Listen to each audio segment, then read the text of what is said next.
Bonsoir, merci beaucoup. Donc effectivement, moi, je vais vous parler d'une autre forme d'innovation qui est finalement la quantité de traitement que l'on peut aller chercher en une fois à la pharmacie, dans la mesure où ça va devenir enfin, ça commence à devenir une question d'actualité parce qu'il va y avoir l'arrivée de certains antirétroviraux sous forme de boîtes trimestrielles à partir de fin 2021. On pourra aller chercher à la pharmacie la quantité de traitement pour 3 mois pour certains antirétroviraux qui vont commencer à sortir sous ce format. Donc, je vais essayer de commencer par expliquer la situation actuelle, de présenter très rapidement des données récentes sur cette question qui ont été présentées au congrès de la SFLS en octobre. Et je terminerai par les questions assez pratiques et importantes qui restent en suspens et pour lesquelles on attend des réponses assez rapides pour que cette dispensation trimestrielle, elle se passe au mieux. Voilà. On peut envoyer les diapos, c'est bon. Diapo suivante. Donc, la situation actuelle. Alors, je ne vais pas lire tout ce qu'il y a sur la diapo. Ce qu'il faut savoir aujourd'hui, c'est que tous les antirétroviraux qui sont sur le marché en France sont présentés en conditionnement mensuel. Donc, il y a 1 mois de traitement dans la boîte et à la pharmacie, le pharmacien n'a pas le droit de donner plus, sauf cas particulier. Quels sont les cas où à la pharmacie, le pharmacien peut donner pour 3 mois? Alors, pour les antirétroviraux, le pharmacien a le droit de donner pour 3 mois uniquement via une dérogation qu'il va demander à l'assurance maladie en cas de départ à l'étranger. Et dans ce cas-là, il faut que ce soit précisé par le médecin sur l'ordonnance qu'il faut donner pour plusieurs mois à cause d'un départ à l'étranger. Donc, ça demande pas mal de formalités administratives. Et c'est accepté au cas par cas. Pour d'autres familles de médicaments, le pharmacien a le droit de dispenser pour 3 mois dans la mesure où il existe une boîte trimestrielle. Donc là, ça existe dans la famille des antihypertenseurs, des anticholestérol, des antidiabétiques et des anti-ostéoporoses. Donc pour cela, si le pharmacien a des boîtes de 3 mois, a des conditionnements trimestriels dans son stock, il a le droit de les dispenser. Et il est même obligé de le faire, c'est-à-dire qu'il doit délivrer le conditionnement le plus économique compatible avec les mentions figurant sur l'ordonnance. Voilà. Par contre, le pharmacien n'a pas le droit de donner 3 boîtes de 1 mois. Ça, c'est un point important parce que du coup, ça restreint les possibilités au conditionnement trimestriel existant et qu'il a en stock. Il y a une catégorie de médicaments pour laquelle il y a une exception, c'est les contraceptifs. Et pour eux, quel que soit leur conditionnement, ils peuvent être délivrés pour une durée de 3 mois, de 12 semaines. Donc, le pharmacien peut donner soit la boîte pour 3 mois, s'il l'a en stock, mais il peut aussi donner 3 boîtes de 1 mois s'il n'a pas le conditionnement trimestriel en stock ou si ce conditionnement trimestriel n'existe pas et que le fabricant ne propose que des boîtes de 1 mois. Ce qui est intéressant de savoir aussi, c'est que les antirétroviraux sont disponibles sous forme de conditionnement trimestriel dans d'autres pays d'Europe déjà depuis quelque temps, en Allemagne par exemple, et que dans les pays en développement, il n'y a pas de conditionnement trimestriel, mais par contre, ça fait bien longtemps que dans certains cas et dans certains pays, dans certaines zones, il est possible de dispenser 3 boîtes de 1 mois, notamment pour aider à la qualité de vie des personnes, éviter des déplacements compliqués et coûteux et désengorger des centres de santé. Diapo suivante. Donc là, je vais vous présenter les données qui ont des données assez récentes, qui sont des données. Il n'y a pas beaucoup de données sur la question des 3 mois pour les antirétroviraux. Il y a une réflexion qui a été initiée par le groupe médicaments pharmaciens de la SFLS depuis 2 ans environ. Ça a été un travail pluridisciplinaire et concerté avec plusieurs équipes qui ont mené plusieurs enquêtes en parallèle et on a présenté les résultats en octobre. Donc, je vais vous les présenter après. Et ce qui est intéressant aussi, c'est que ces résultats et les questions qui en découlent ont été partagés dès qu'on les a obtenus avec les autorités et les instances réglementaires, la DGS, la NSM, la Sécurité sociale, le CNS, pour essayer de faire évoluer les choses dans le sens des résultats qu'on avait obtenus. Diapo suivante. Donc, je vais commencer par présenter très rapidement des données d'une enquête économique qui a été réalisée par une équipe de l'INSERM Toulouse, l'équipe de Nadège Costa, Célia Marcello et Romain Demelemester. Je vais aller vite. Il faut savoir que toutes les publications détaillées, elles sont disponibles sur le site de la SFLS sur la page du groupe pharmacien. Diapo suivante. Donc là, c'est la méthodologie, je ne vais pas m'étendre. Ils se sont basés notamment sur la base de données DATEDS. Et ensuite, il s'agit de modèles économiques. Donc, ils ont fait un peu varier des paramètres pour obtenir les résultats. La suivante.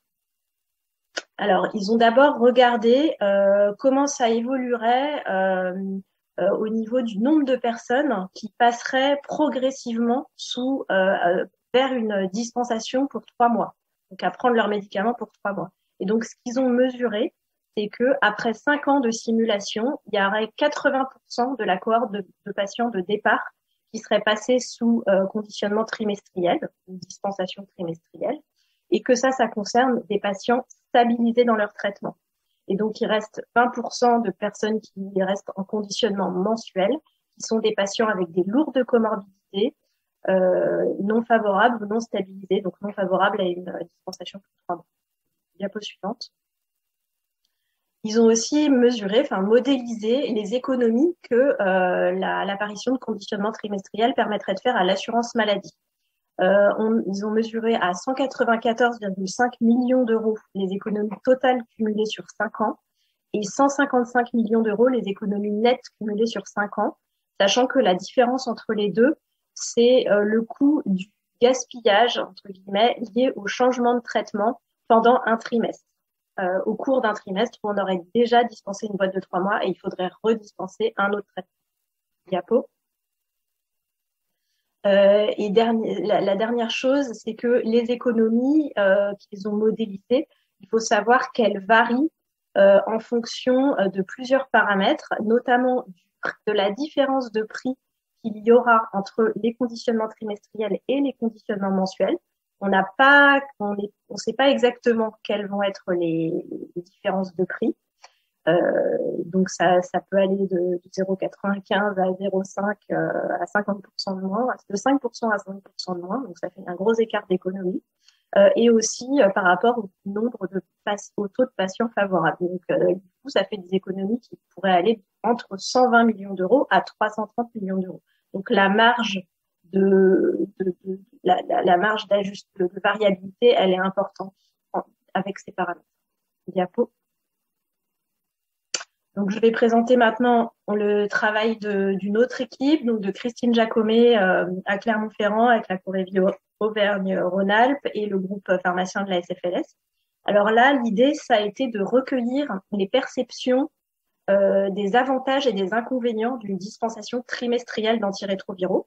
Donc, ça s'est passé sur une semaine en octobre 2020 et ont été interrogés des médecins, des personnes vivant avec le VIH sous traitement, des personnes sous PrEP, et des pharmaciens. Diapo. Diapo encore. Donc, les résultats qu'on a obtenus. Alors, la possibilité d'une dispensation trimestrielle, elle est très bien accueillie par les personnes qui ont été interrogées. Il y a 85% des personnes sous traitement qui sont favorables, 80% des personnes sous PrEP, 99% des médecins et 86% des pharmaciens.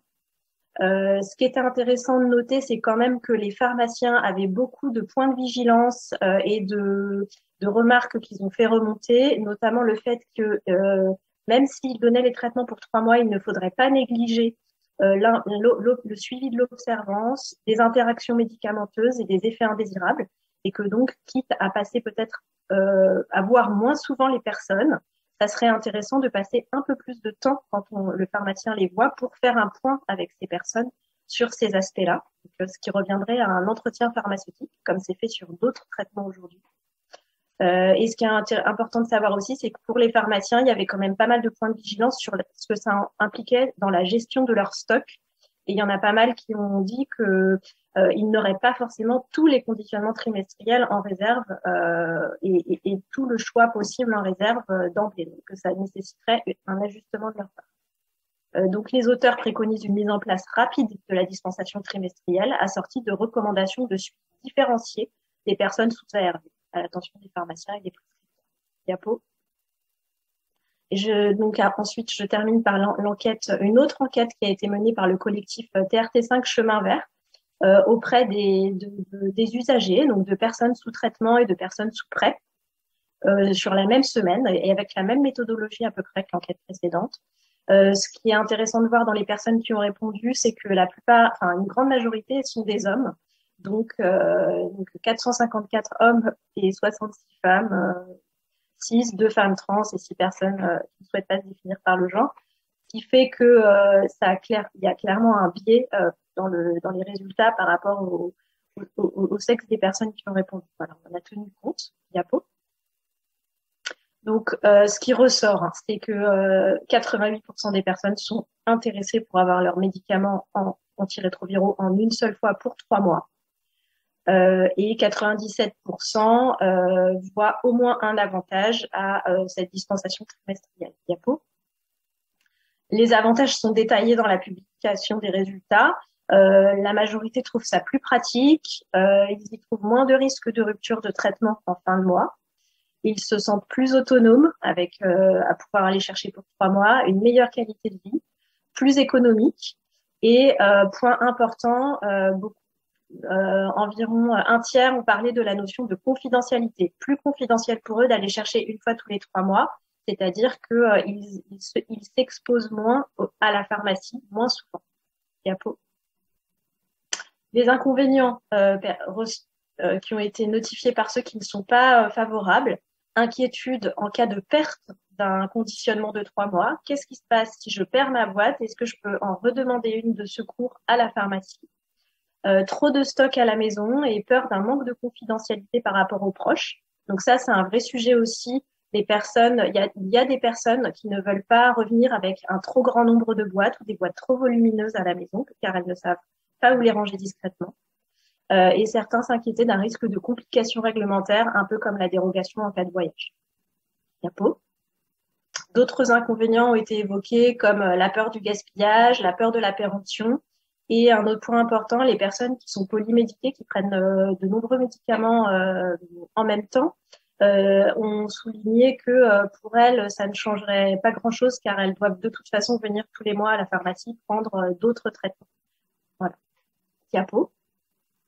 Donc, pour conclure, l'ensemble de ces résultats sont en faveur de l'autorisation de la dispensation trimestrielle des antirétroviraux. Elles montrent qu'il y aurait un gain considérable en qualité de vie pour les personnes. J'ai quand même listé dans le tableau de cette diapo le fait que les 2 types de conditionnement ont des avantages et des inconvénients. Et donc, un des messages qu'on souhaite quand même faire passer, c'est que, au regard des résultats et notamment du ressenti des usagers, il nous paraît très important quand même de laisser coexister des boîtes mensuelles et des boîtes trimestrielles, de ne pas forcément passer au tout trimestriel, notamment pour des patients qui ont besoin d'un suivi rapproché, qui voudraient une boîte venir tous les mois, la notion d'encombrement et de discrétion, voilà, et puis le fait que certains pharmaciens n'auront pas forcément le traitement trimestriel en stock. Voilà. Après, les avantages du traitement trimestriel sont clairs et ont été démontrés juste avant. Diapo.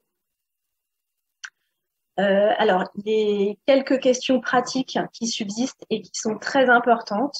Alors, la première, c'est par rapport à ce que j'ai expliqué au début, c'est qu'aujourd'hui, si on va pouvoir évoluer vers la dispensation pour 3 mois, pour l'instant, c'est uniquement à travers les conditionnements trimestriels qui vont sortir. C'est-à-dire que le pharmacien n'aura pas le droit de donner pour 3 mois des antirétroviraux qui ne sont pas présentés sous conditionnement 3 mois. Donc, le message qu'on défend et qu'on a porté auprès de la DGS et de la NSM, c'est qu'il nous paraît important que la dispensation trimestrielle devienne possible sous la forme de boîtes de 3 mois, mais également sous la forme de 3 boîtes de 1 mois, pour ne pas que la palette d'antirétroviraux soit limité uniquement à ceux qui sont disponibles sous conditionnement trimestriel, ce qui reviendrait finalement à avoir le même statut que les contraceptifs. Et pour cela, une évolution réglementaire est nécessaire. Voilà. Après, il y a des questions qui se posent au niveau de la prescription.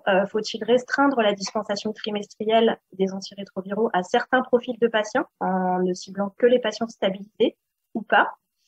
Quid des patients en situation de précarité? Est-ce que ils doivent être autorisés à prendre pour 3 mois ou est-ce que c'est quelque chose qu'il ne vaut mieux pas conseiller? Quid des patients sous PrEP? Si le patient a une préférence, je préfère aller tous les mois ou je préfère prendre pour 3 mois, ça sera important pour le prescripteur de savoir comment il peut le notifier sur l'ordonnance pour que ce soit que le pharmacien puisse s'adapter et qu'il n'y ait pas de problème réglementaire. Et enfin, à la pharmacie, ça sera important de bien préciser comment faire en cas de changement de traitement en cours de trimestre, alors qu'une boîte pour le trimestre a déjà été dispensée, ou alors en cas de perte de la boîte, pour ne pas mettre le patient ou le pharmacien en difficulté dans ces cas-là. Merci de votre attention.